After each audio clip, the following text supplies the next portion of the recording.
Hey guys, my name's David, this is Sweetie, and welcome to Fate Unbound, and welcome to the inside of my travel trailer, my home, where I live primarily off-grid, out in the middle of nowhere. You know, me and Sweetie, we travel around the United States constantly, and we, for 90% of the year, stay in some of the most beautiful parts of this country. But I'm gonna keep it real with you. Right now, I'm not doing that. I do have electrical hookups right now because I'm staying in Susanville, California, which is in Northeast California, where it's really hot right now. And so I desperately need my air conditioning. And the reason that I'm here is because, oh, what? Am I not, did I stop petting you? I'm sorry. It's because I've got some projects to do on Rose's motorhome.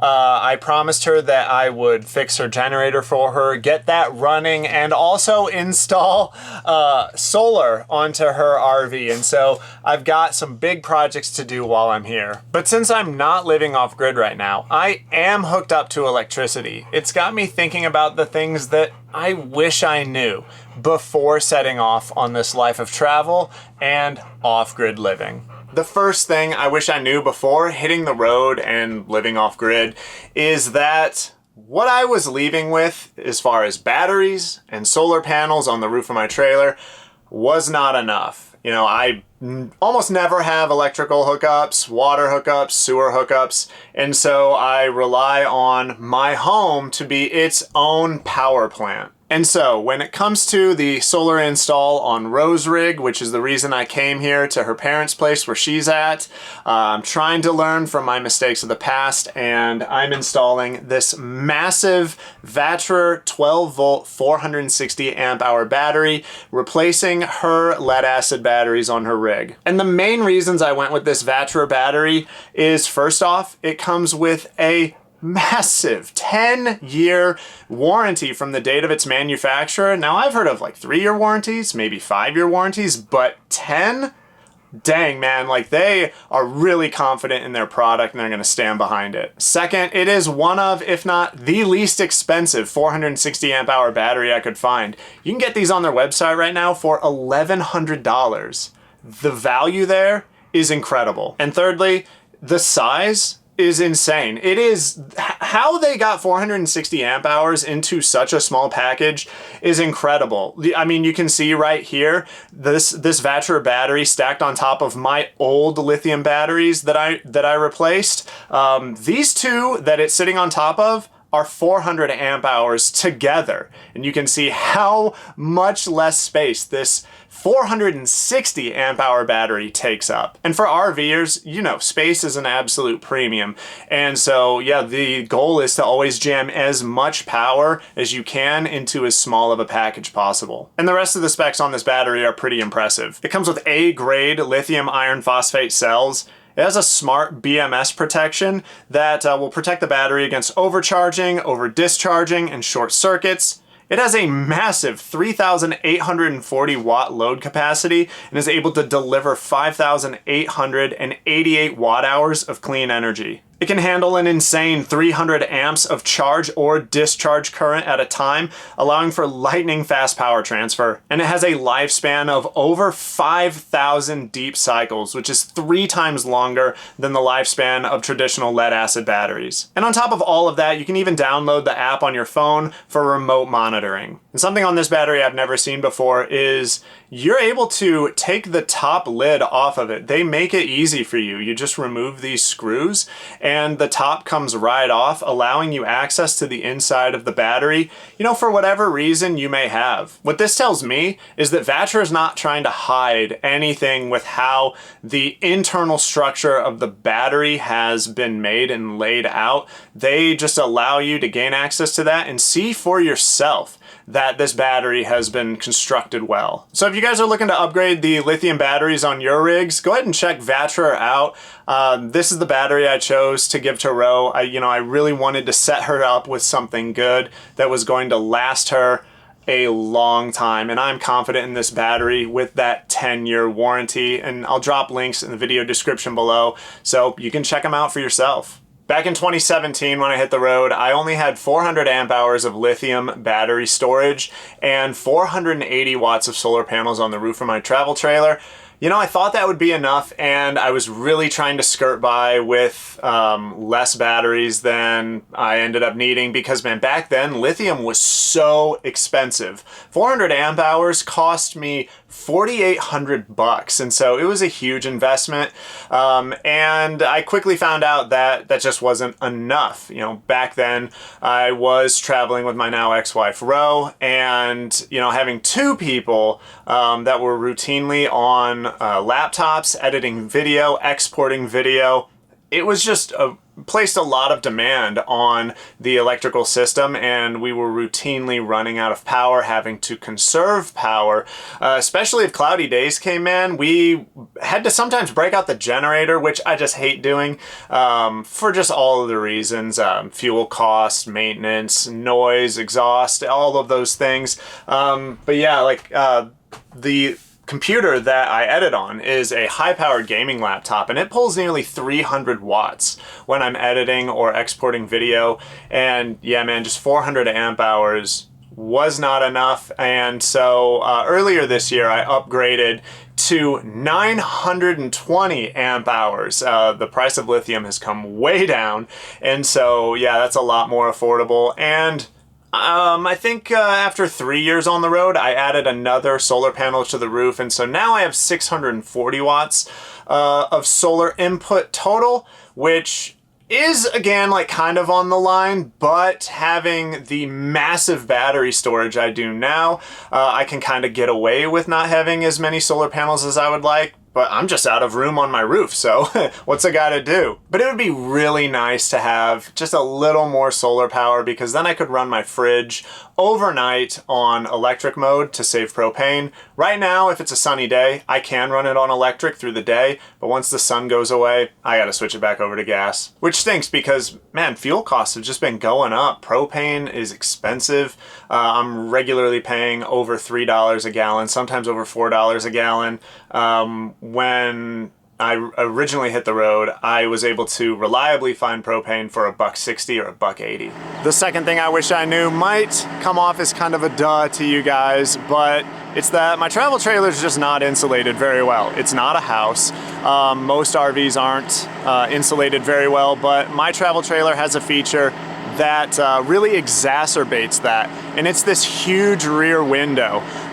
This was a massive selling point for this trailer for me because, you know, I back my trailer up to some of just the most beautiful views, and I love it. My desk is right there. I face right out that window while I'm working, and I still love it, and I don't really regret it, but it was kind of a shock to me just to witness how much heat would just come pouring in through that massive single pane window when the sun comes around and starts beating in through that window. And then conversely in the winter when it's really cold, oh my God, just heat leaks out through that big window so much.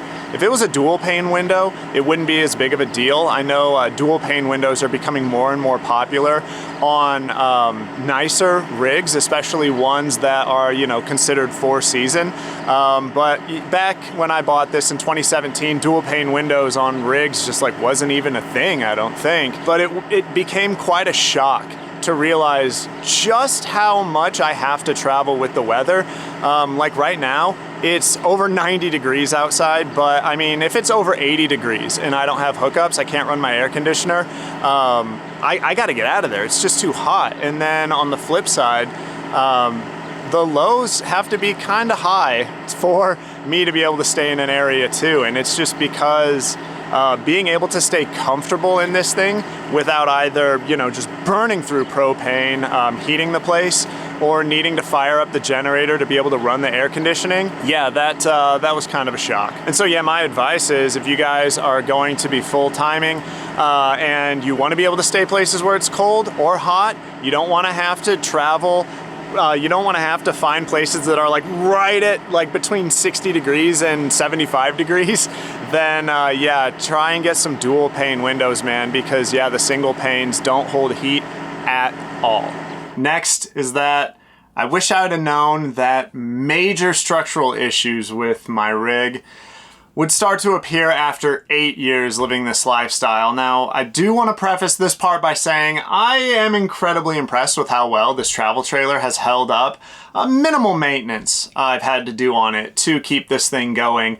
You know, with all of the crazy places I tow this thing to, I am surprised that I haven't had more issues like with the axles. But what I'm talking about right now is that, yeah, structural issues with the trailer are starting to show up. And when it comes to those, I had hoped, you know, things would last longer. I don't have any problems with my roof or my walls, thankfully, but my floor has a huge bend in it from the front step. Using the front step, the metal supports that kind of tie that step into the I-beam frame of the trailer have broken. And so when you step down on that step, it can't transfer that load into the metal frame of the trailer. That load, which is, you know, cantilevered out because that step sticks out, are now being absorbed by the wooden floor of my trailer and use over the years. Once those braces broke, it has caused that part of the floor to bend down, and you can even see where behind the, you know, I took the vanity board off of this side of my cabinets, my kitchen cabinetry. You can see this piece of wood right there is cracked because the floor is bending it down with it. You guys know how I am. I maintain all my things and I try to keep everything running and usable as long as possible. And so I'm still going to try to fix this.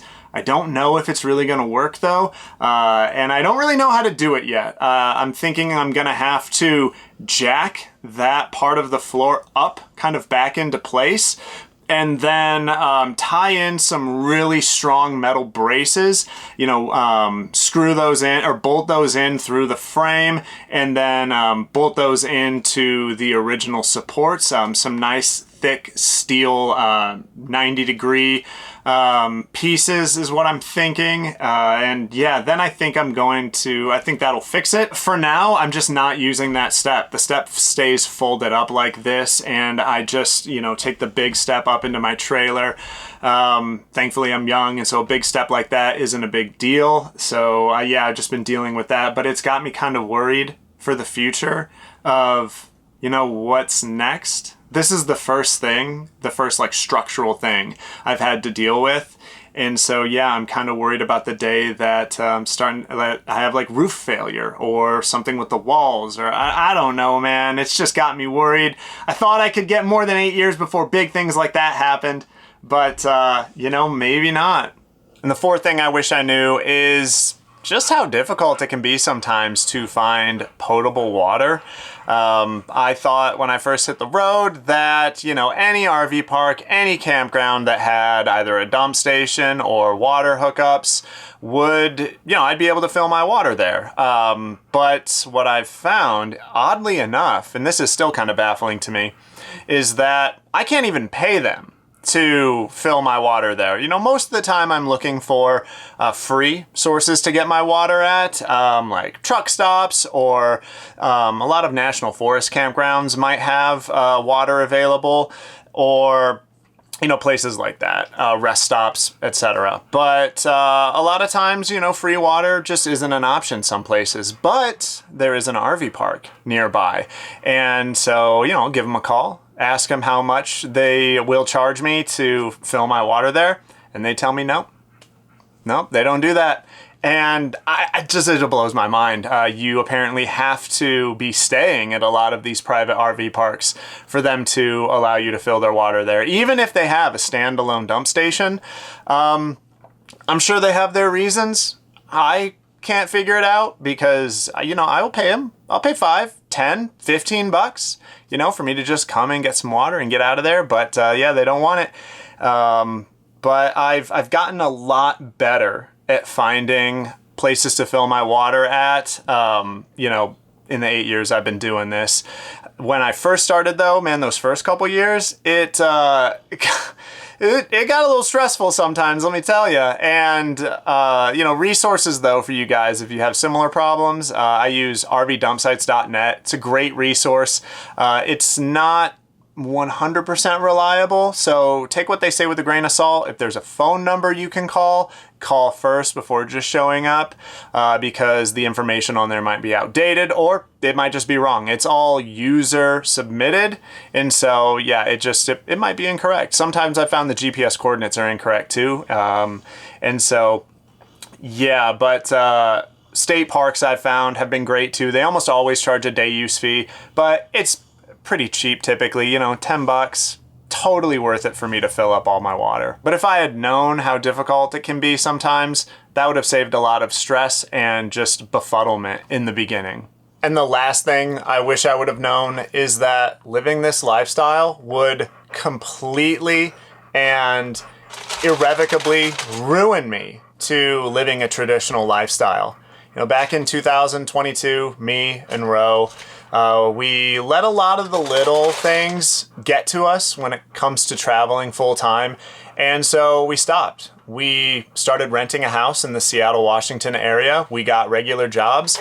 And yeah, we left this lifestyle and went back to traditional living. We hated it. We absolutely hated it. And after doing that for only 9 months, we both started traveling again. Don't get me wrong though, I did enjoy some of the conveniences like unlimited resources, unlimited hot showers, and baths. I miss baths, guys.